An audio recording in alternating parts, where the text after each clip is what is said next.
यहाँ क्या बताना चाहते हैं परमात्मा के मन मथुरा दिल द्वारका नगरी कहाँ फिरता बरसाने नू। इस मन से और दिल साफ करके भक्ति कर सच्चे परमात्मा की सच्ची साधना कर कहाँ बरसाने में भटक रहा है। फिर क्या बताते हैं कि जब फरमान धनी का आवे को राखे घर जाने नू, जा सतगुरु का शरणा लीजे जो मेटे जम तलबाने नू। मैं तो दे दी है बालम याने नू, मैं तो दे दी है बालम याने। अब क्या बताया है गरीबदास साहिब जी ने कि जिस समय आपके प्रारब्ध में आपके किस्मतानुसार जब आपकी मृत्यु आ गई और यम के दूत आपको लेने आएंगे तो कोई नहीं रोक सकता उसको।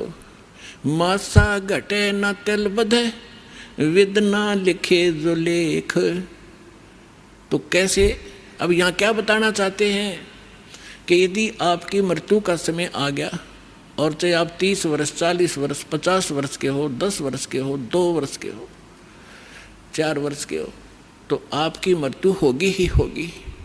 फिर क्या बताते हैं कि जा सतगुरु का शरणा लीजिए जो मिटे जम तलबाने नू। तलबाना माने जैसे सम्मन आते हैं कोर्ट से और उस उच्च कोर्ट से या राष्ट्रपति से उसका सटे मिल जाता है तो वो सम्मन वापस हो जाते हैं।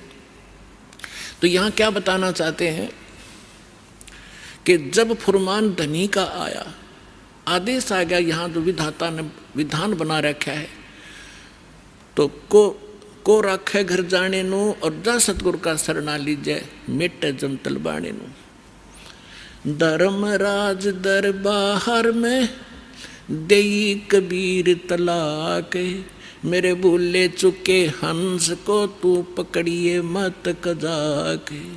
बोले पुरुष कबीर से धर्मराज कर जोड़े, तुमरे हंस को पकड़ो नहीं मुझे 2 ही लाख करोड़े।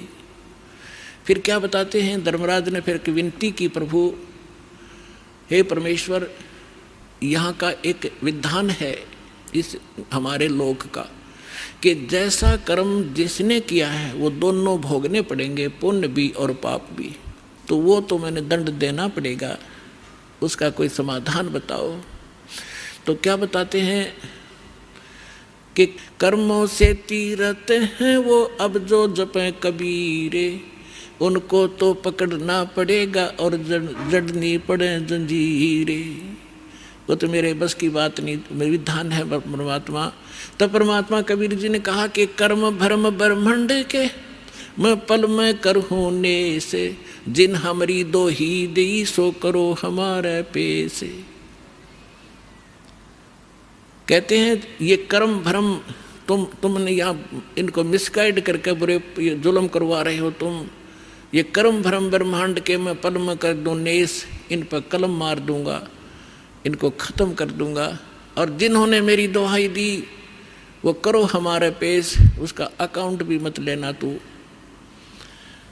तो ये ज्ञानदास सुनाता ही रहता है, परमात्मा की अमरवाणी है, ये कोई डूम बाट के गीत नहीं, उस सच्चे परमेश्वर का बताया हुआ सच्चा विधान है और ये ज्यों का त्यों है।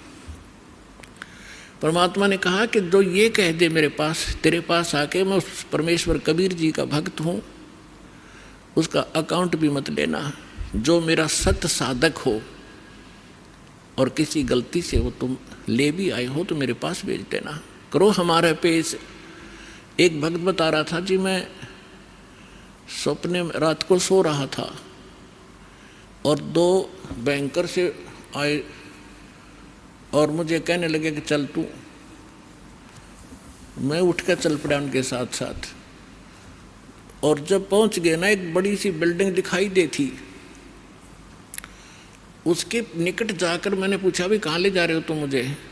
वो कहने लगे हम तुझे धर्मराज के पास ले जाएंगे और वहाँ तेरा लेखा जोखा होगा, फिर उसके बाद आगे जैसे आदेश होगा तेरा आगे फिर हम उसके बाद बताएंगे। तो कहने लगा तुम यम के दूत हो? हाँ, कहाँ यम के दूत हैं। तो उसको बात याद आ गई कि हमने ज्ञान में सुना है, गुरु जी बताते हैं परमात्मा कबीर जी के, भक्त को और यम के दूत नहीं पकड़ सकते। तो मैं उनके साथ झगड़न लग गया गुट्टम गुट्टा कि तुम मुझे नहीं ले जा सकते, छोड़ो। तो काफ़ी देर मेरा उनका झगड़ा हुआ। तो मैंने बताया कि मैं कबीर परमेश्वर की भक्ति करता हूँ, सच्चे सतगुरु की शरण में हूँ, तुम कैसे ले जा सकते हो, और नहीं तो पूछ लो तुम्हारे उस जिसके पास मुझे ले जा रहे हो। तो उन्होंने देखा कि बड़ा दृढ़ता से बोल रहा है। उसने कहा, एक ने कहा कि तू यहाँ खड़ा रहे, मैं पता करके आता हूँ। कहते वो अंदर गया, उसने मुझे आवाज़ सुनाई दे। उसने पूछा कि महाराज ऐसे ऐसे, वो कह रहा है कि मैं कबीर जी का शिष्य हूँ, भक्त हूँ, और तो मुझे नहीं ग्रहण कर सकते। धर्मराज से कहा। धर्मराज ने अकाउंट देखा, वो दोबारा खोल कर देखा कि निकम्मे कित ले आई इसने, इसको वापस छोड़ दो फटाफट, मन भी मरवाओगे तुम। तो तभी वापस आया और कहने लगा, अरे छोड़, इसने बला ने ऊपर तो पटक दिया मैं, और न्यू आऊँ जैसे गोते खाता हुआ, झटके लगता हुआ, और एकदम बॉडी में प्रवेश किया। और जब मैं उठा, पसीना पसीना हो रहा, मेरी जाग खुल गई, नींद खुल गई, और काफ़ी देर तक मेरा शरीर सुन रहा, मैं हिल डुल नहीं सका, हिल डुल नहीं पाया। यदि मुझे ऐसी स्थिति मेरे शरीर की ना होती तो मैं सपना मानता इसको।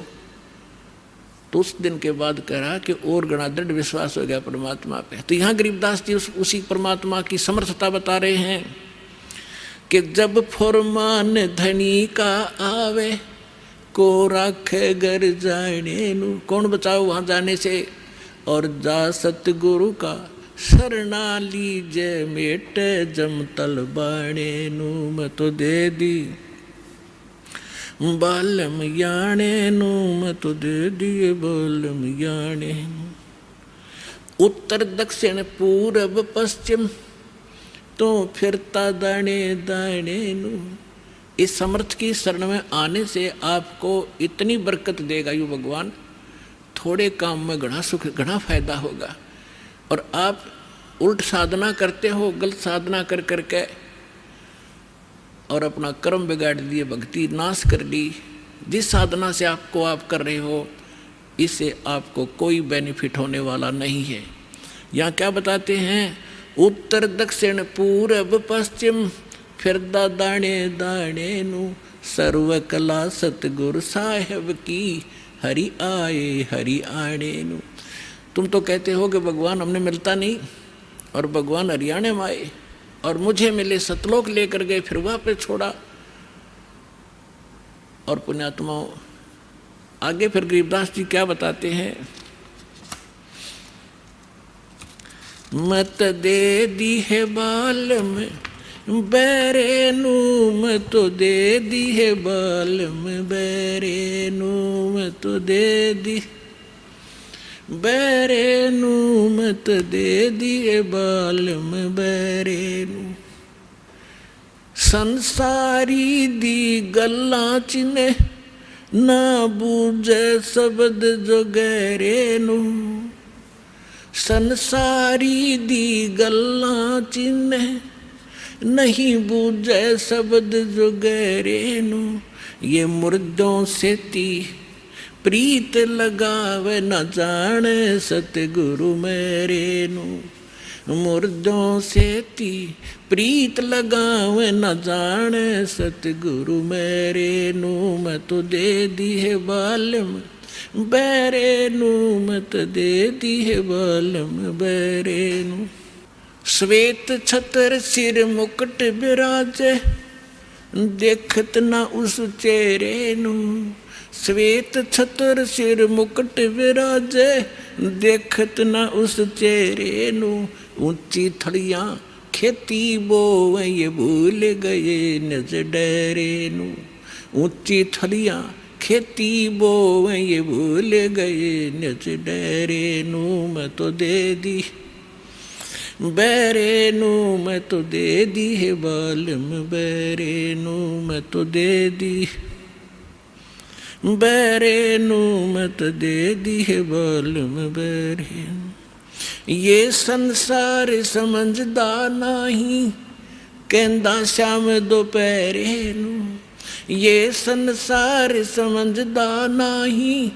कहंदा श्याम दोपहरे नू, गरीब दास ये वक्त जात है, रोवोगे इस पैरे नू। गरीब दास ये वक्त जात है, रोवोगे इस पैरे नू। मैं तो दे दी है बालम बैरे नू, मत दे दी है बालम बैरे नू। ऊंची थलियां खेती बोए, ये भूल गए हैं नज डेरे नू। ऊंची थलियां खेती बोए, ये भूल गए नज डेरे नू। गरीब दास ये वक्त जात है, रोवोगे इस पैरे नू। गरीब दास ये वक्त जात है, रोवोगे इस पैरे नू। मैं तो दे दी बैरे नू, मत दे दी है बालम बैरे।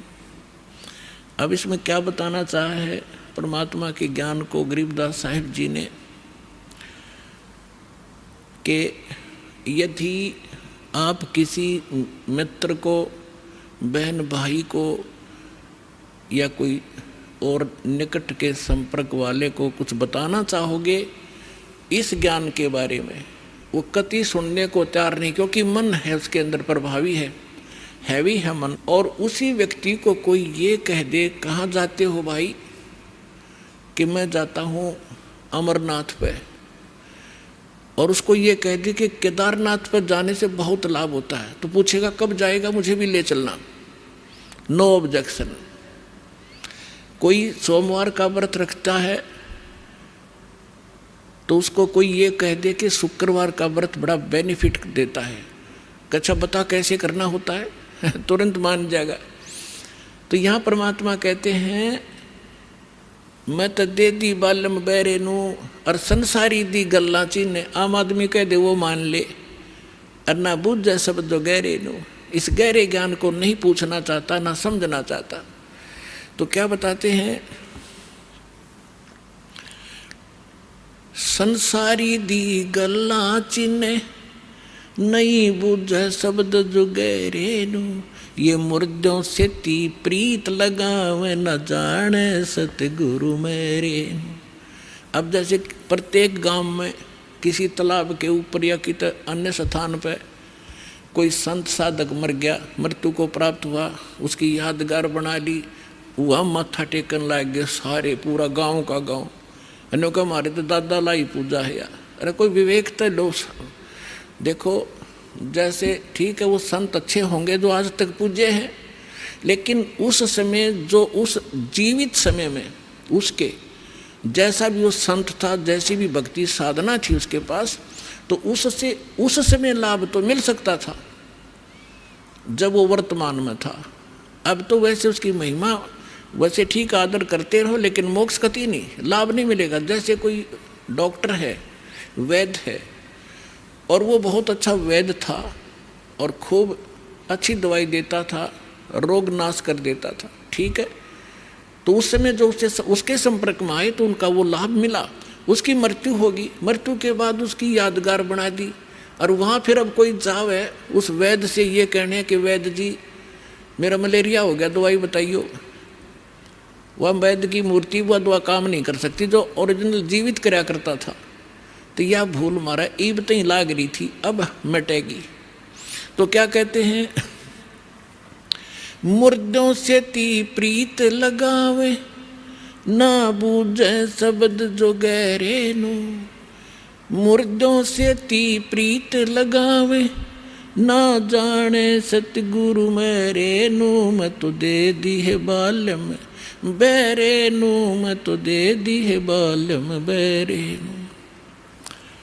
फिर क्या बताते हैं, श्वेत छतर सिर मुकुट विराजे। निराकार निराकार का ढोल पीट रखा था। कहते उस सफेद अरस कुर्स पर सफेद गुम्मट है, जहाँ सतगुरु, जहाँ परमात्मा का डेरा, वहाँ एक बहुत बड़ा सुंदर महल है परमात्मा का, उस बहुत सुंदर गुम्बज टाइप है। उसके अंदर परमात्मा विराजमान है, सिंहासन के ऊपर सिर पे मुकुट है, और ऊपर श्वेत छत्र परमात्मा के तना हुआ है। श्वेत छत्र सिर मुकुट विराजे, देखत ना उस चेहरे नू। श्वेत छत्र सिर मुकुट विराजे, देखत ना उस चेहरे नू। ऊंची थलियां खेती बोवई, भूल गए निज डेरे नू। ऊंची थलियां खेती बोवई, भूल गए निज डेरे नू। अब क्या बताना चाहते हैं कि परमात्मा साकार है, मनुष्य सदृश्य है। सभी सदग्रंथों से दास ने प्रमाणित कर दिया आपके समक्ष। और जिन महापुरुषों ने भगवान मिले, सचखंड लेकर गए अपने निज स्थान पर, फिर उनको वापस छोड़ा, उन्होंने अपनी अमृतवाणी में एफिडेविट दे रखा है कौन है भगवान, कहाँ रहता है, कैसी सूरत है और क्या नाम है उसका। तो इन सभी प्रमाणों से आपको सिद्ध हो जाएगा कि कौन है भगवान और कैसी लीला करता है वो मालिक। तो यहाँ क्या बताते हैं कि आप जी जो साधना कर रहे हो, अन्य देवी देवताओं के पूर्ण परमात्मा की भक्ति ना करके किसी भी ब्रह्म की, पर सरपुरुष की, अक्षर पुरुष की, ब्रह्मा विष्णु महेश की, या दुर्गा या निरंजन की, तो ये तो ऐसी साधना है जैसे कोई किसान ऊंचे स्थान पर, थली पर, पहले वर्षा पर आधारित थे सभी मानव समाज। और उस समय गरीबदास जी ने भी किसान थे। गरीबदास जी जाट ग्रुप में, जाट जाति से थे, और अपने वहाँ के साथी जो किसान थे उनको भी समझाना था। इसलिए बता रहे हैं कि जो मैं भक्ति बता रहा हूँ जिस भगवान की, उसकी साधना ना करके आप अन्य जो साधना कर रहे हो ऐसी है जैसे ऊंची थलियों पर, ऊंचे स्थानों पर बीज बो दिया, खेती कर ली, और जब थोड़ी बहुत वर्षा हुई तो वो उस थलियों का पानी एक समतल स्थल पर, डहर बोलते थे उसको, डहर, वहाँ आकर इकट्ठा हो जाता था। और उस स्थान को, डहर के अंदर पानी वर्षा भी और आसपास के ऊंचे क्षेत्र का उसी में आ जाता था। और उसमें जब बोई जाती थी फसल, जैसे ऊंची थलियों पर बोई हुई तो वो होती ही नहीं थी, और डहर में बीजा हुआ 1 एकड़ में मनमाने 50 मन कनक हो जाती थी, और ऊंची थलियों पर 2 मन की भी नहीं होती थी मुश्किल से। तो क्या बताते हैं गरीबदास साहिब जी, एक फॉर एग्जाम्पल बता रहे हैं कि तुम ऊंची थलियां खेती बो, भूल गए निज डेरे नू। इस परम पिता परमात्मा सतपुरुष कबीर साहिब की भक्ति ना करके आप अन्य देवी देवताओं की भक्ति करके ऐसी लाभ उठा रहे हो जैसे ऊंची थली पर खेती करने वाले किसान को कोई लाभ नहीं होता। और जो डहर में बीज बोता है, प्रयत्न दोनों एक जैसा ही करते हैं, तो उस डहर वाली यानी उपजाऊ जमीन में और समतल जमीन में घना लाभ होता है। तो ये समझाना चाहते हैं कि जो साधना हम बताते हैं वो तो डहर समझो। अब फिर बताते हैं,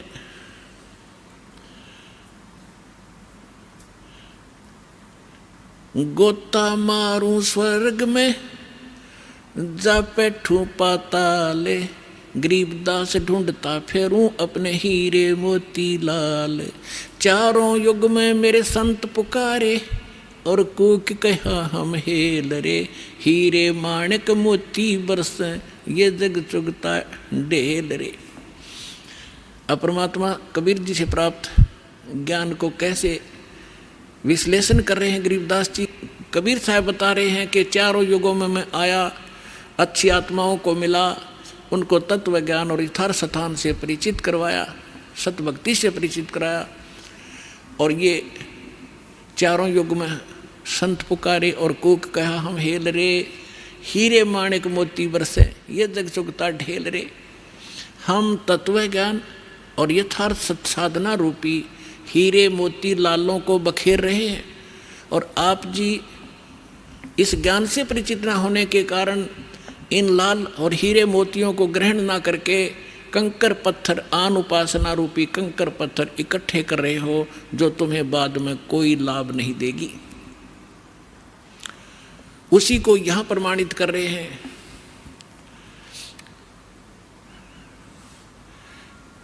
श्वेत छतर सिर मुकुट विराजे, देखत ना उस चेहरे नू। ऊंची थलियां खेती बोवे, भूल गए निज डेरे नू। पर भी लेन जात है दुनिया, हमरा ज्ञान किन्हें ना सुनिया। अब यहाँ एक प्रश्न है इसके अंदर कि संसारी दी गल्ला चिन्ह ना बूझे सब जो गहरे नू। एक बहन आई, एक बहन ने हमारी दीक्षा ले ली थी। उस बहन की बहन जो है उसका पति शराब बहुत पीता था, और जिस बहन ने यहाँ दीक्षा ली थी उसका भी ऐसी स्थिति थी। उसके पति ने शराब छोड़ दी थी और नाम ले लिया, और एक बिल्कुल स्वर्ग के तुल घर हो रहा था। तो उसकी बहन का वहाँ आना हो गया, जो दीक्षा किसी और से ले रखी थी, किसी दूसरे पंथ से, और साथ में दूसरी साधना भी करती थी अपनी जो परंपरागत प्रचलित। उसका पति शराब पीता था, बहुत पीटता था, कभी गली में भी खड़ी कर देता रात में शराब के नशे में। अब मैं बाहर खड़ी रहती हूँ, कुंडी लगा के भीतर पड़ कर सो जाता, सवेरे उतरे शराब जब खुल कुंडी ने। इतनी दुखी हूँ मैं। तो उस बहन ने कहा कि आप मेरे गुरुजी के पास चलो, वहाँ नाम ले लो और तेरा पति भी शराब छोड़ देगा। तो वह बहन अपनी बहन के साथ हमारे पास आ गई करोथा आश्रम में। जब थोड़ी सी संगत थी, हम ऐसे बाहर बैठे सारा बैठे रहते थे, सारे 10, 20, 50, 100 भक्त आते थे दिन में, मुश्किल से 10, 20। तो मैंने पूछा बहन कहाँ से आई? तो उसने बता दिया मेरी सिस्टर है, और इसका पति बहुत शराब पीता है, और रोज़ पीता है, इसने बुरा हाल कर रखा है इसका, और नौकरी करता है, एक चवन्नी घर पर नहीं छोड़ता, सारी पी जाता है, बच्चे भी भूखे रहते हैं कई बार। तो मैंने कहा बहन फिर दीक्षा लेनी पड़ेगी आपने, भगवान फिर धीरे धीरे सद्बुद्धि देता है, परिवार के अंदर भगवान प्रवेश हो जाता है, और ये पितृभूत भी प्रवेश करके वहाँ उत्पात मचाते रहते हैं, फिर वो भाग जाते हैं, सद्बुद्धि आती है। तो मैंने पूछा आप क्या साधना करते हो? उसने बताया जी मैं ऐसे ऐसे धन धन सतगुरु अणा का नाम ले लिया, गुरु जी का ले रही हूँ 4-5 वर्ष से। तो हमने कहा बहन देखो चलो ठीक है, वहाँ जो तुमने नाम लिया, लेकिन अब यहाँ भक्ति, यहाँ नाम लोगे तो सब पिछली पूजा छोड़नी पड़ेंगी, ना बीड़ी पीनी, ना शराब, ना पीने के लिए सहयोग देना किसी को, और ना कोई व्रत रखना। मैं कहने लगा बहन बीड़ी क्यों पीती है तू? ने बोली जी बीड़ी मैं पहले ना पिया करती, नाम लेने के बाद पीने लग गई। मैं कहा कमाल की बात है, दीक्षा लेने पीछे पाछे छोड़ा करें कि बुराई ग्रहण थोड़ी करते हैं। तो उसने क्या बताया जी, जिस सत्संग में हमारे गांव में होता था सत्संग, हम वहाँ जाती थी तो वो सभी को बीड़ी वितरित करती थी प्रसाद के रूप में, एक प्लेट में डाल के, और साथ में एक माचिस और सींक रख देती थी, और न्यू क्या करती पीले पीले प्रसाद है होता है। मैं ना पिया करती पहले, पर उन्हें सिखा दी, पीने लगी, यह बीमारी और ला ली मैंने, तो इसको तो मैं छोड़ दूंगी। फिर उसने बताया कि मैं व्रत रखती हूँ। मैं कौन सा व्रत रखती है? कि शुक्रवार का। मैं बोला बेबी बहन ये सभी जो व्रत त्यागने पड़ेंगे जो भक्ति करना चाहती है। ने बोले जी व्रत ना छोड़ूँ मैं। उसकी बहन कहने लगी जब तक तू कह रही थी मैं सारी बात मान लूँगी, अब तू व्रत पड़ेगी।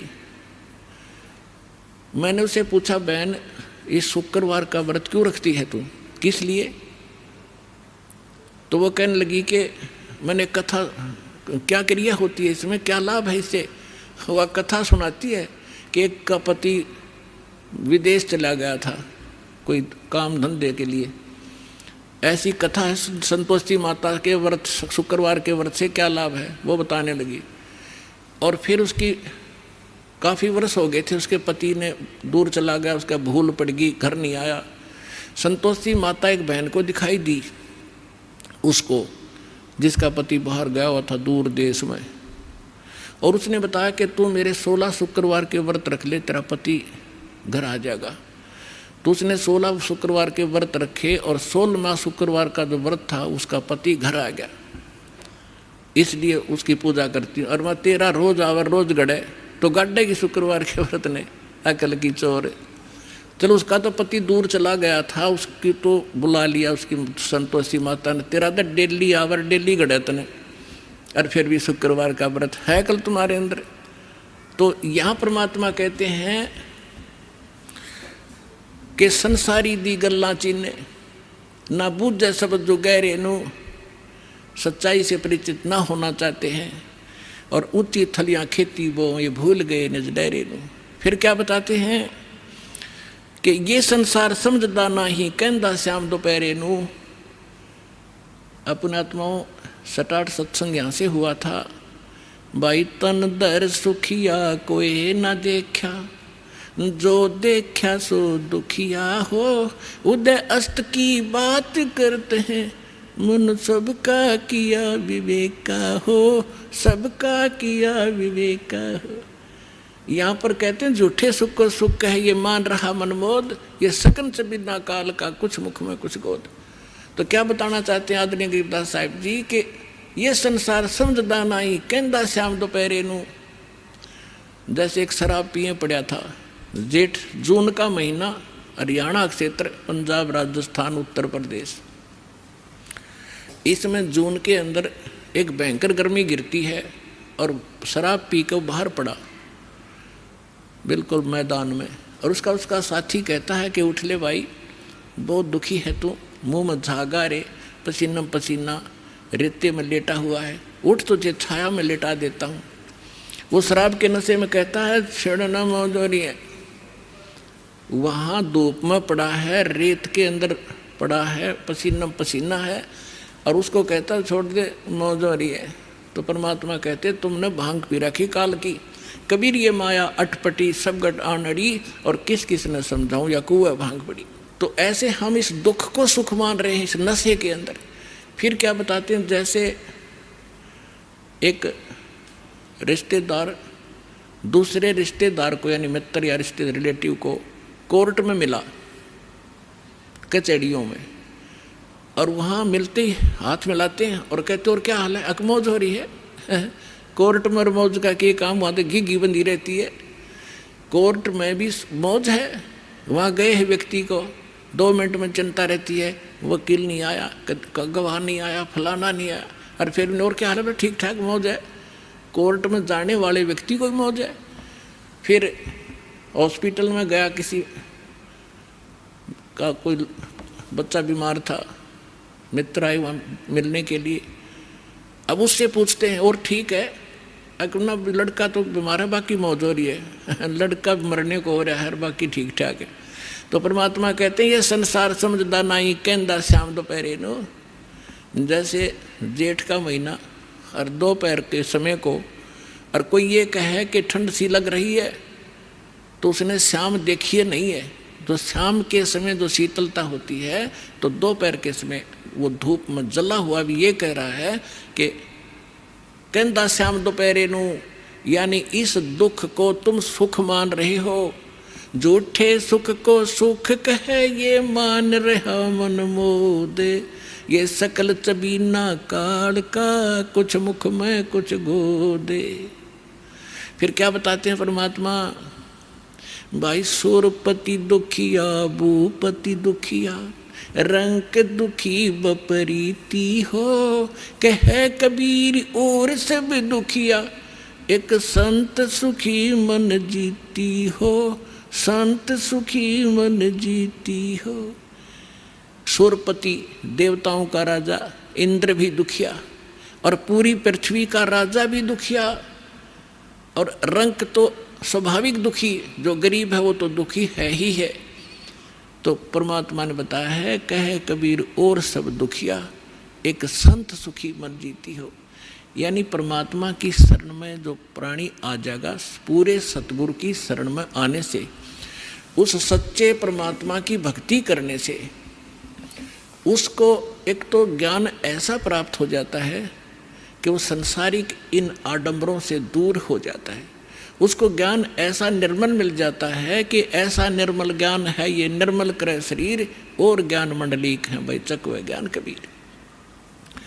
तो उसको ज्ञान ऐसा मिल जाता है कि यहाँ तक पीछा छुड़वाएं पार पड़ेगी, ना कोठी की घनी हो सकता, ना बंगले की, ना ज़्यादा यहाँ अटपट चले नहीं, क्योंकि हमारे परमात्मा सारी ब्रह्मांड के पालक, सबके रचनहार एक झोंपड़ी में टाइम पास करा करते और हाथ से कपड़ा बुनकर निर्वाह करके दिखाया करते थे, जो सबका पालन करने वाले। नहीं तो वो एक वचन से एक बहुत बड़ा महल बना सकते थे, उन्होंने ईंट सीमेंट डालने की जरूरत नहीं थी।